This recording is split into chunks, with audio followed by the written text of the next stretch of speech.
No.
Well, but in the future, it'll, yeah. My street won't up yet.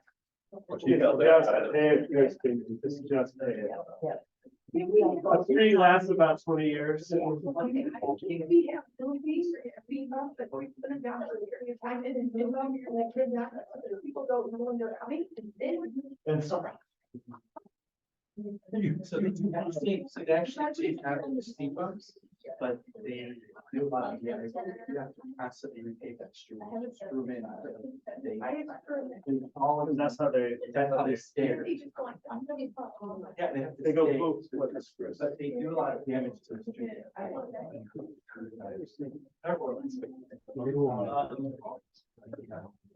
No, that's okay. I'm blind. We could do the block crossings or chicanes maybe, probably not next year though. All right. Well, should we go? We If got it. I'm around, I'll let you know. All right, we're good. We'll talk about speed bumps at another time. We'll call the meeting of the Board of Parks and Recreation order for November 21st. The first item of business is public input. Anyone from the public wishing to speak, if they could come to the microphone and identify yourself. And try to limit your speech to 2 minutes. Would be great.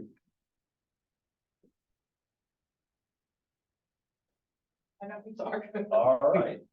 And I didn't have any. Yeah, we had no Video. inquiry, so we'll close that portion. We'll move on to the approval of the minutes. Not everyone at the same time, because it will get confusing. I had no, did you do it either? I had no questions, so I'll motion to approve. Okay, there's been a motion and a second. I second. To approve the minutes of last month's meeting. All those in favor say aye. Aye. Opposed? Ayes have it. Next item is the vouchers. We appear to have 4 of them. Right. Anything stand out for anybody out there? Nothing for me. You know, everything, motion to approve. There's been a motion to approve the vouchers as presented The second. and seconded. Any discussion? Seeing none, all those in favor say aye. Aye. We've approved the vouchers. Next item here is Parks and Recreation Department report for the month of November. I'll go through and highlight a few of the things off of that report for you. You mentioned, about the Zoom meeting, so in the future, if any of you have to attend via Zoom, try to give me advance notice. I believe we have to do a co-host, to be able to allow you to participate, but the future Zoom will not have the verbal input or nor video from attendees. Light the Night event is coming up at Town Hall Friday, December 1st, 5 to 7. Recreation staff's been helping out with the Munster Civic Foundation and Chamber of Commerce to coordinate those details along with a lot of the town employees. So that's coming up if you have nothing else to do. The challenge for us is that's the night we also set up for our big arts and crafts show at the high school, and we go tape out all the spaces, and so we're stretched a little thin, but we'll get through that night. So that's coming up here, and that'll culminate. They did get a fireworks display that'll be going up as part of that event as well. The master plan, HWC Engineering is working on that. They formulated a public input survey that is out and available. We're gonna start sending that out. It will be available through the end of January. We're gonna start seeing it in the news. You can use emails. We're gonna share it on our Facebook page. Email blast. The police department has a distribution newsletter. Going to share it a lot of ways, but if anyone wants to do it, including anyone here, you can go on munster.org/park survey is where you go to fill that out, and if you're input for the next Parks and Recreation Master Plan, as HWC Engineering works on that for us. The moving forward on our recreation side of things, the winter spring recreation guide is going to be set to be mailed home in mid-December. That is at the brochure at the printer now. So we're finalizing those things, waiting for the final proofs to come through and give them the go ahead to print that. The Beaker Woods Night Walk in October was a very good success. We had 1,070 people attend that. That was out of the Munster Girl Scouts, and the Munster Boy Scouts were also involved this year. Final preparations for the craft show that, as I mentioned, that's on the weekend of December 2nd and 3rd over at the high school. We have 146 booth spaces with 127 different vendors attending that event. On the maintenance side of things, we had 6 memorial trees and plaques installed, along with a memorial bench that were all installed here in the last month. The West Lakes Park sign, we discovered that when we were at the cricket ribbon, there was no West Lake Park sign. So finally got that ordered, and it came in finally, and we got it installed. So that's out there now to match the rest of the park system that we have. So all of our facilities have been winterized. We had a contractor out at the pool removed. There was an area that you may remember this last summer. We had a lot of small tile coming up from the pool that the kids were picking up and throwing around. So we've pulled that out and repatched that area with it's a colored stripe now. It no longer has tile, so it's the same material as the rest of the pool floor. So that was something as a nice little plus to get that done here this fall. The split rail fence along Schoon Ditch over by the Fireman's Memorial. You may have been driving by it for the last couple of years and seeing some draped rope from when a snowplow slid off and broke the fence. The fence wasn't available for the longest time. That's finally been come in, repaired. Thankfully, it's back to looking like normal. Now that it looks normal, it won't stick out as much. So, shelving at the new community park garage. Kevin's crews have been working on building that themselves to save us a few dollars there on the inside of that building, and they'll be hopefully moving our stuff out of his garage over at Fisher Street and back into that facility that replaced the old warming shelter as our recreational storage area, which will also give him a couple of bays back for the winter months at their garage. The majority of over at the golf course, the majority of play right now is from members. Public golf has definitely slowed down. They shared some numbers here. Generally speaking, member rounds are up quite a bit. It's over more than 75%. That's great. We'd love to see when our public rounds are up. Unfortunately, those are the ones that are down because those are the ones who pay every single time they visit. The green fees overall, because of that, are also down, along with driving range fees and cart fees. And pro shop sales slightly were up all over a year ago in comparison for us. On the grounds out at the golf course, the irrigation system was also winterized, and the range tee with the construction going on, they permanently closed. That's the furthest part up on top. They kind of pushed the tees to the very front of the driving range. We'll use that as a temporary area for the winter when it's nice enough to be able to using the driving range. So with that, that's our report. Unless you have any questions you want me to answer. Nope, I think that's good by me, good by everyone. We will move on to the first item, which is resolution 2023-04, which is amending the Parks and Recreation salary and wage schedule. Yes, I put on the second page of that attachment, there was a few wage rates that we wanted to increase the high end on. These are shown in strike throughs. It's our special event supervisor. When we have a need for it, the potential for an office clerk to take those both up to a high of a maximum of $15 an hour in the range that's posted in that document. And then also included in there was giving us that tool in the toolbox for across the board. If we do have the available staff to keep our pool open through Labor Day weekend, where we have the ability to potentially give a wage rate increase at that time of year when we hit that. And we had suggested last month a $3 an hour wage increase, and this shows that, and it basically just keeps that wage range, the range for all the positions there. We're just taking that high end to that $3 an hour rate higher, and to give us that ability if we need to, if we have the base of staff to be able to keep us open through those weekends. So pending, we bring that to you with a recommendation for approval. Pending your approval, this would be included in the town council as they consider the full salary ordinance for 2024. They go through that in their meeting process. Okay, anybody have any questions or discussion? I just have a quick question. Are these like pretty like across the board, like other communities pay similar rates? Like I look at sports officials, that like for officiating like a soccer game. That's mainly where we're at for that. Yeah. Okay. Yeah, that's the only ones that we pay direct, is our soccer program that we pay those. There's a lot of them that are in these that honestly we don't use. But we want to have that again as the ability that if we do need to call on it, we're not having to wait to bring it for action and then also then forward it on through to the town council for action, which you can see the delay in time if we get to that point where we have that ability. An arrow sounds like too. Yes. Any motion? I have a motion to approve. Been a motion to approve the second resolution 2023-04. Any other discussion? Seeing none, all those in favor say aye. Aye. Opposed, ayes have it. Moving on to resolution 2023-05. This is our seasonal resolution with having our brochure in the printer. This is the summary of all of the fees that are in that brochure. Bringing that to you because this is a requirement for State Board of Accounts to give us a A+ when they get through and evaluate the town to make sure that all of the fees that are advertised in the brochure have been approved by you as the board. We basically set these fees based upon our expenses for the programs.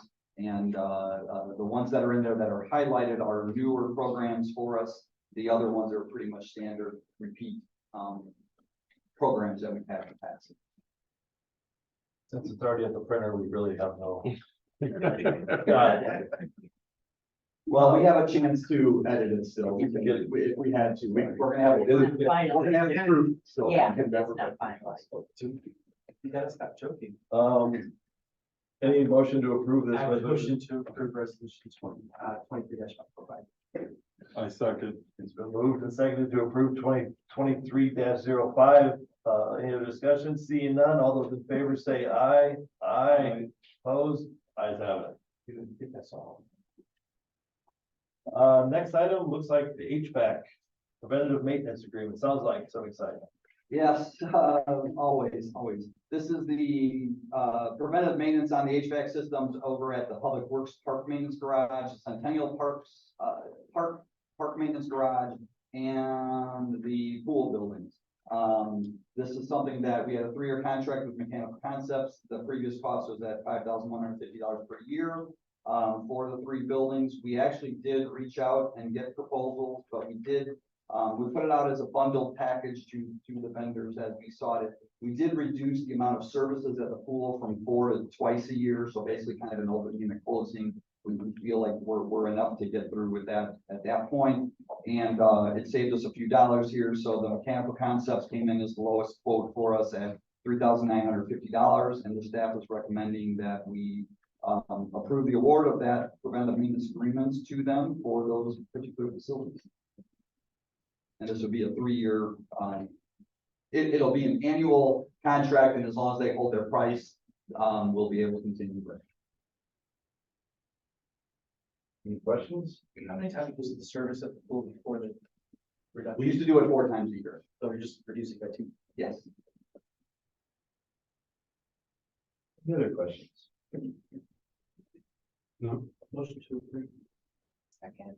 There's been motion to approve, awarding the contract to Mechanical Concepts as presented at a total cost of $3,950 per year. Any other discussion? Seeing none, all those in favor say aye. Aye. Those opposed, ayes have it.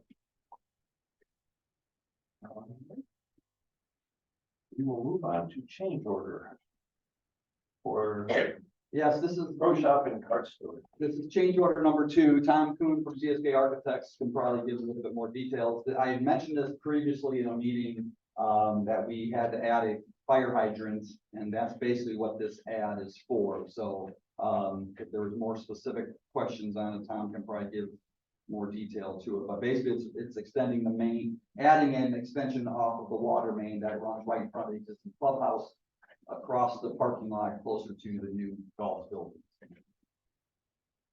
So it would be a total add of $56,105. It also includes, we included an allowance for $10,000 to change the sewer that we knew was running through the new pro shop from the existing building up there. And come to find out, there's a manhole buried up there too. So not knowing what we were gonna encounter, we just threw an allowance in there. So that's part of this too. So we removed the manhole and we had to change the sewer pipe type to be approved under a building. And that's included in this also. But there's a, like Mark said, there's a fire hydrant extension that goes from in front of the existing building across the parking lot, which is expensive because you got curbs and asphalt, et cetera. So the fire department asked for that. Since there was a building up there, we thought, well, there's a hydrant down there, we're okay, but they wanted another hydrant, so We're gonna send the bill to the fire department. that's enough. Once again, I'm joking. Just a joke again, guys. Yeah. All right, I didn't say it. I said, any motions on the change order for? By the way, this wasn't in our initial packet, was it? Did it get added? It wasn't, we just got this today. All right, that's We were fine. waiting on it from Passy, and Tom had to review it. That's right, I printed it, I was making sure I had the right numbers. I didn't read it. I'm just reading that. The, It's for 56,105.05, right? right. And that includes the deductive allowance. 10,000. Yeah. And the sewer that you found wasn't on the as-bills when they first did this, correct? Well, we knew it was going through there because we had it located, but we didn't know that the catch basin was there. So we didn't know how deep it was, et cetera, et cetera. So we just threw an allowance in there to be covered. And then we found that manhole structure. So the original contract was $3,000,005. Now we're at 3,400,000. This is change order 2, we did one We last took the month. deduction for the landscape, although then we awarded it separately because of the. Right. So we're still over. Like, I don't think you'll ever get under. we don't have much of a choice. At that level. No, we're gonna send the bill to the fire department, see if they pay, and if not, we'll pay it. That is correct. So I would, motion to approve the change order number 2. I second that. Motion made, seconded, any discussion? Seeing none, all those in favor say aye. Aye, opposed. And so motion is approved for the change order. Oh, I'm not gonna go back to my notes here. Next item, Centennial Parking. No, let's go back and one. I Did I got miss a something? golf building update for you. I have it attached, that you have a verbal report of a few items, just to give you an update on the construction. There. We'll continue to meet with contractor and architect every other week for progress meetings. The submittals for verification continue to be reviewed by architect and owner's rep as necessary, just a very, to get the correct things ordered as they get closer and further along in progress. All 57 of the foundation pilings were driven in and met the necessary verification for load. That was verified by our testing supervision representative, Advanced Engineering Services. They were out there when those were being driven and shared those results and visually saw them as that was happening out there for the three structures. The under slab plumbing has been completed. Under slab electrical is still in progress, and they were working this week on the foundation rebar that's being set in advance of concrete pouring for the foundations for the building. So that's where we're at with the building. Still on time? We on time for everything? Yes. So, on schedule, I should Yeah. say. We are still set for next fall of next year. We're doing great. Now we'll go to Centennial Park Parking Management System. Wanted to, 2023 was our first full season of the parking fees enforcement. Wanted to give you a review, a summary, and get any other input you think we might need going forward. But just wanted to give that, especially with a couple of new park board members here in the last year. We wanted to go through this and make sure that, we started in the middle of June 2022 and didn't feel it was fair to really look at it at that point as a year in review. Felt that this was a good time to bring this to you. So just kind of the background, in 2021, a joint town council park board subcommittee was called to review the operations. After several meetings, it was recommended to move forward, which was approved in April of 2022 to implement the parking management solution at Centennial Park. That solution with Asta Parking Inc. went active June 21st, 2022. And the general summary of the agreement was that the town would receive 80% of fees and 20% going to Asta as our partner in this management system. The system is set to be active from April 1st through October 31st each year. Parking fees are not collected during the months of November, December, January, February, and March. A website was formulated for our residents to register up to 2 vehicles per household. They also did a dog park member website and a golf course member website. So those members can register their vehicles and park without having to pay every time they visit for those particular facilities. The registration does need to be done annually to match current membership or residency. It also allows for updated plate and vehicle information to be made at least once a year. We do use QR codes that are created for shelter rentals, wedding reservations, special events. When we host events out there, it allows the renter of that facility to validate parking for all of their guests. Or for us, if it's an event we're running for our volunteers or contractors or vendors for that particular event, so they're not having to pay to park to be at an event that we're sponsoring. A validation site is available for golfers and driving range customers to use at the Pro Shop desk. A construction QR code was shared with the general contractor for the golf buildings and their subcontractors. So once they enter it once, they'll be in there for the duration of the contract construction time frame, which is through the end of next year. That's the safest date for us to put in there. One of the points that was made as this discussion ensued was that non-residents were the recipient of this beautiful park for free, while the cost to maintain the park was 100% the burden of Munster taxpayers.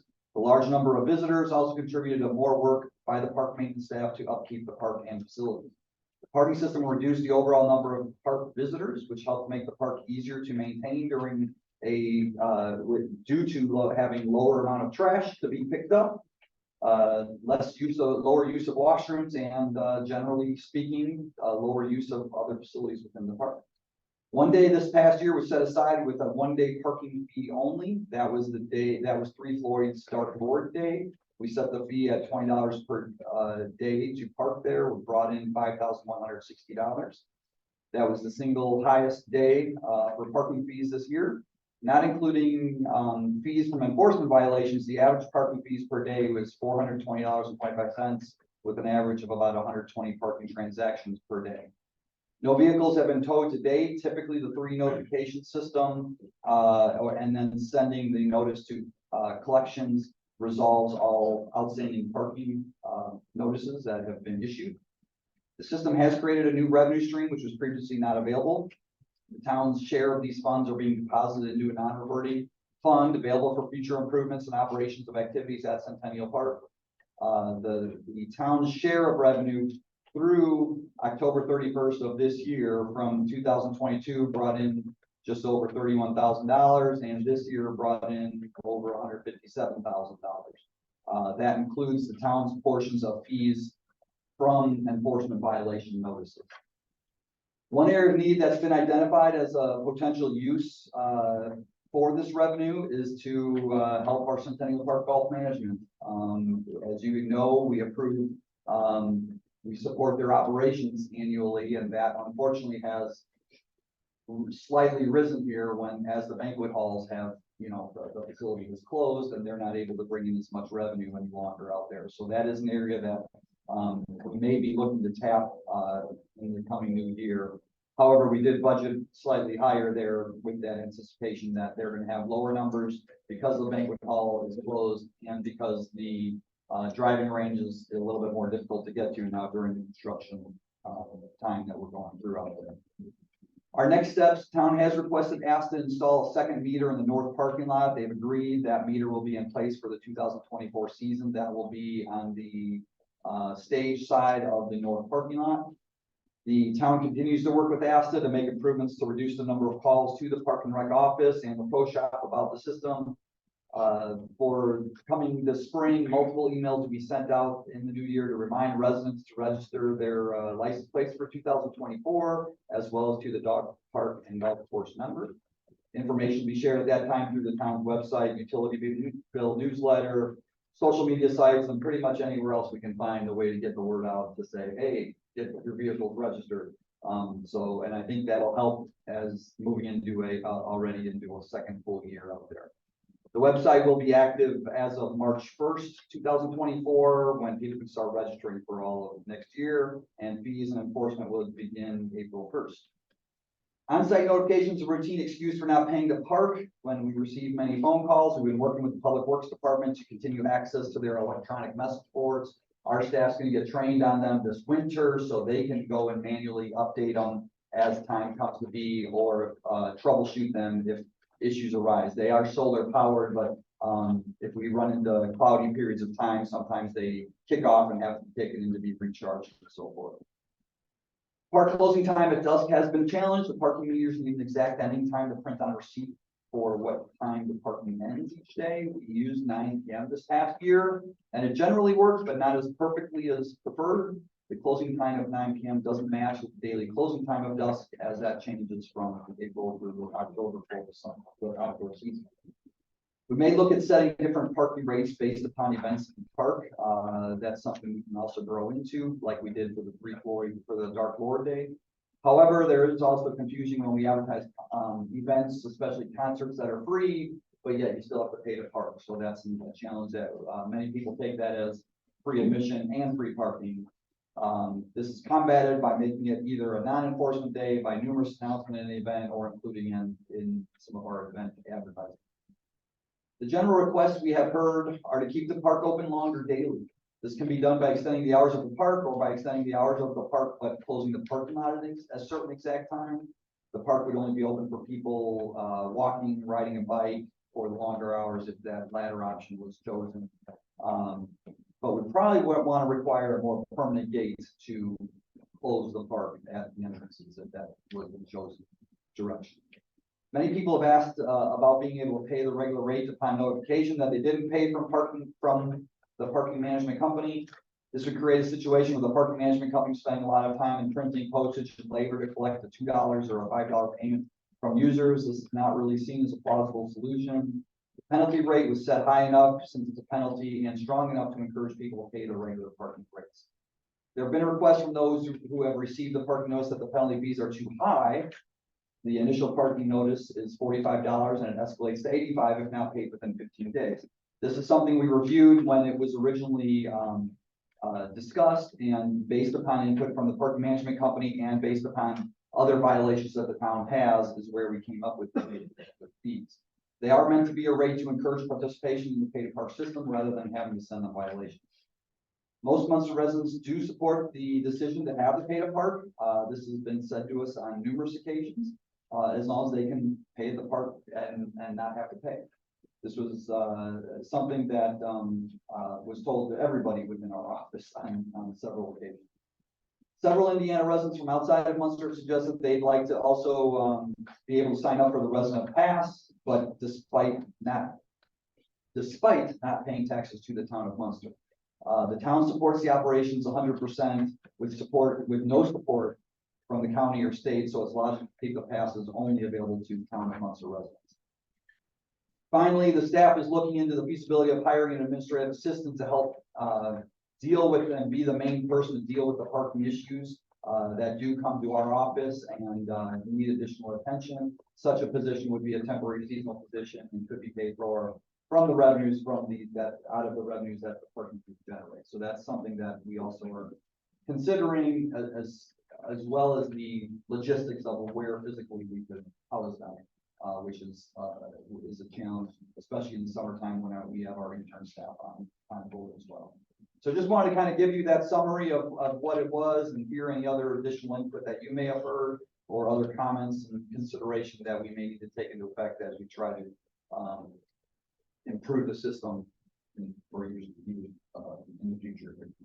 Any other comments, questions? Yep. I just wish they would figure out a way so that people don't have to re-register the same license plate year after year, because most people don't change their license. Some do.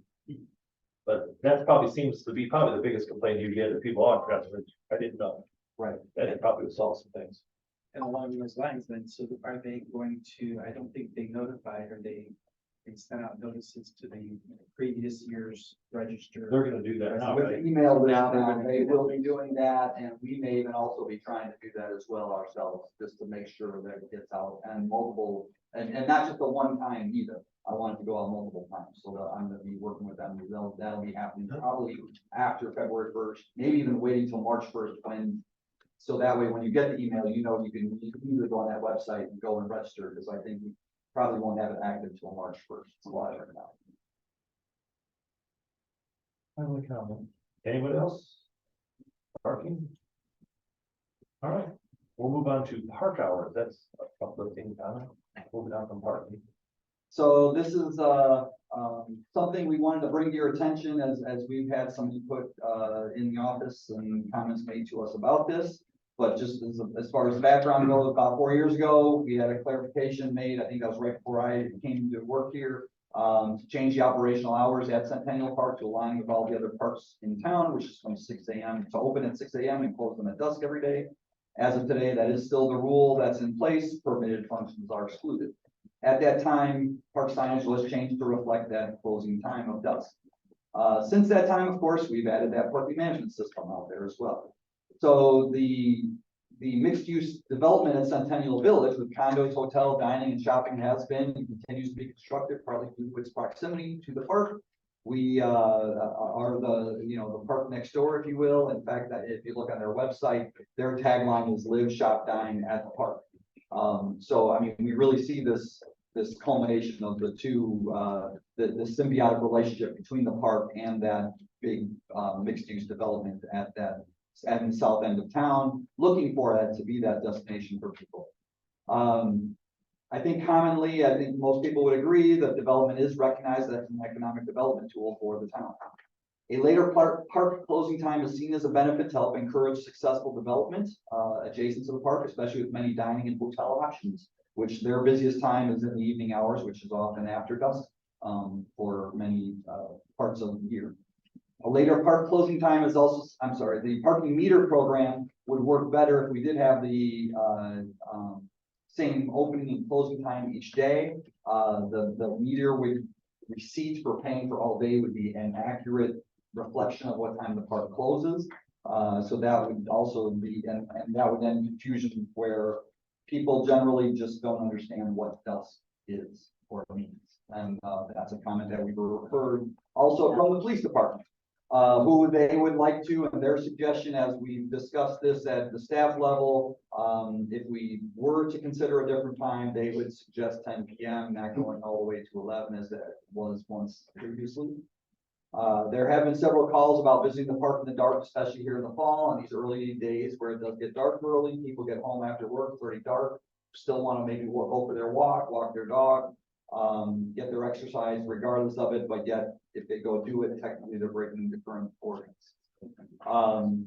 We've shared some of given you some median times of the months throughout the year as far as what dusk is, and given you some comparisons on some other parks that we feel are, in comparable to Centennial Park here in Munster, as kind of regional, destination type of attractions, just to have that as food for thought as you consider this.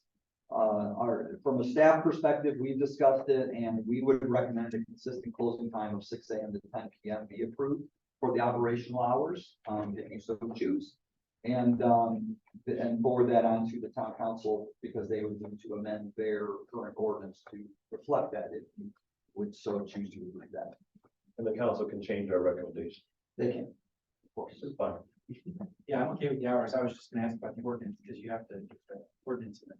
Yeah, they would have to amend the ordinance. So I mean, if you did want to make a motion and, put the weight of the board and put it to a vote where you do recommend to make that improvement, I would put together a memo from the park board to the council and make that recommendation and send that through for them to consider, codifying it via ordinance into the, current rules.